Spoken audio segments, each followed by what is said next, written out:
On. We're set. Ready. And they're racing, and Mountain Ash got a fly start from the inside. Verlaines was a little bit slow. Fear the Night is running in second. Fear the Wind, should I say, and Thorogood goes up on the outside. CURRIMUNDI is much closer today, goes through on the inside. Ella Fella is caught out wider from Speedy Miss, who's just off them from Gold Fries. About 2 lengths away is Overford, who's getting up on the inside of Edmund, and well back in the field. Second last is Valens, and Starshian has settled down last of all and would be 12 lengths away from the leader. So Mountain Ash is out in front where he likes it. Thorogood got to a strong second. Ella Fella the outside. Fear the Wind is back on the inside, and then came Speedy Miss, who's just off them as Ella Fella gets in one off the fence in front of Speedy Miss. CURRIMUNDI is a little keen on the inside, followed by Gold Fries well back over Thought, and then came Starshian, who's back towards the tail of the field. On its outside is Edmund. Valens went back to the tail of the field, so Mountain Ash at the 700 rolling along by a length and 3/4, but Thorogood has got it in its sights. On the inside is Fear the Wind. Ella Fella the bolter on the outside. CURRIMUNDI is making ground through it on the inside as they come up before the turn from Speedy Miss. Then Gold Fries well back over Thought. At the moment, Pike riding for luck with Starshian. He works one off the fence from Edmund, and Valens is back last of all as they come up to the turn. Mountain Ash in front. Thorogood goes up on the outside, and then Fear the Wind. So Thorogood is quickly after the leader. Starshian had a bumping duel back in the field. Is getting into the clear now, but it could be too late. In front is Mountain Ash. Thorogood on the outside. CURRIMUNDI is coming through, and Fear the Wind. Mountain Ash is still in front, but CURRIMUNDI's flashing home. Wolf's done it again. CURRIMUNDI has won from Mountain Ash. Fear the Wind. Thorogood. Wide out Edmund. Then Overthought. Starshian Never Likely. Followed by Speedy Miss, Gold Fries, Valens, and last home is Ella Fella. CURRIMUNDI has come through nearer the inside, flashing after Mountain Ash. Fear the Wind. Thorogood behind them. CURRIMUNDI number 4. Put a lie to its last run where it stepped up in trip. Maybe didn't quite handle that 2000. Lost sight of the bunny there at Pinjarra. It was a mile back. Couldn't make too much ground up the straight. But the main pack had got away from CURRIMUNDI that day, and the prior run was terrific over 1,800 metres here when it absolutely stormed home to beat Crystal's Dream and Queen of Jerusalem. And today it just kept railing up. It sat a bit closer, and it had had that run over 2,000 metres. So in a sense, it was the fittest horse in the race. It was the only horse that had been over a journey in recent times. And Mountain Ash had no answer over the final 50, but ran a brave race out in front for Luke Campbell. It was beautifully rated.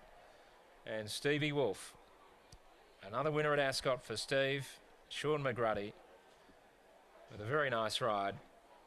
Well executed to be a little bit closer to the pace today, and just kept railing up. It was a bit like the Blazing Tycoon win. Playing God. Pins Perhaps is the mare, a Pins mare, owned by Steve. GT Evans in the ownership as well as KL Patton and Mrs. PJ Patton as well. L. Ryan. Second horse home is Mountain Ash. She's racing well out in front. Just loves bowling along. Daniel Morton, Luke Campbell. And 9, Fear the Wind. Daniel and Ben Pierce. It's run a much better race today after fading last start. Long neck a half length, 136.59. Fourth, number 2, Thorogood, which had its chance. Battled on OK, 35.51 the final 600 metres. Well, we always like to have a chat with Stevie Wolf, and Brittany's downstairs with Steve. Thanks, Richie. Yes, Steve Wolf, team's flying at the moment. CURRIMUNDI wins here.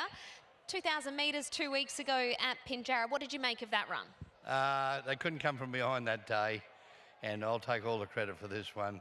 Sean said he'd had enough, but as he said, the week before he'd won, or a fortnight before he'd won, a hot day took a bit out of him. Took him back to Albany, the best place in the world to train. We've got a good track down there to work on most of the time when Bayless is home doing a bit of work. But no, I was reasonably confident I could bring him back to the mile. Beautiful ride. He can ride, the boy.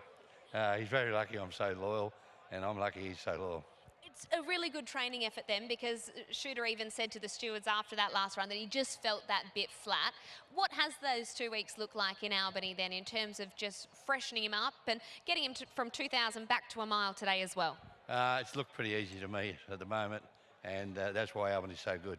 We've got the environment, never get over 25 degrees, and as I just said to a couple of my owners, I said I can train him if he can ride him.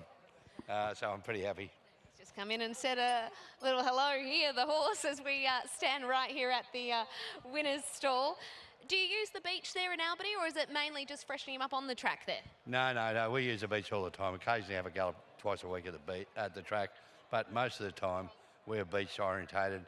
Got a pretty good setup. The only thing we haven't got is any staff. So if anyone wants some work and some social time, come down and spend some time down there. Best place in the world to train horses, and we're going pretty good. I've got young Tommy help me up here, and if we can get the mixture right, I'm sure we can go for a while longer. Good plug to get some stable staff, because it's a good place of the world as well to live, I'm sure. Congratulations on the win. Thank you, Brittany. You might move down there for a summer. No, you won't get me. Well done, Wolfie. CURRIMUNDI wins there. Every time I go to Albany, it's too bloody cold, I say. Need lots of jumpers. Michael is with Shooter. Yes, I'm not sure if you heard that. Wolfie taking the credit for this one. He's freshened the horse up nicely, but in his favour, much better barrier draw and back to a mile did look suitable. Yeah, look, I'm not surprised Wolfie didn't give me the chance to say that first. You know what he's like, but no, full credit to him. Wolfie's right though. Last start we drew wide, and he gets back if he's drawn. If he draws wide, he hasn't got the tactical speed to get across from a wide gate. And he did win from back after drawing wide his previous start before that. So that sort of is his pattern. And just on that day at Pinjarra Magic Millions Day, the track was probably a good 2 when you couldn't make ground. So, like you said, back to a mile, but drew a hell of a lot better today. And he has won up on speed just behind the leaders before when he's drawn half favourable. He's been a wonderful money spinner. He's now finishing the money at 10 of his 14 starts. He's building up a great record. Yeah, he's a half-brother to the Spruker, completely different horse, twice his size. But the mare, Pins Perhaps, she was pretty handy. She was by Pins, and yeah, she's bred a couple of nice ones. Lovely ride, well done. Thank you.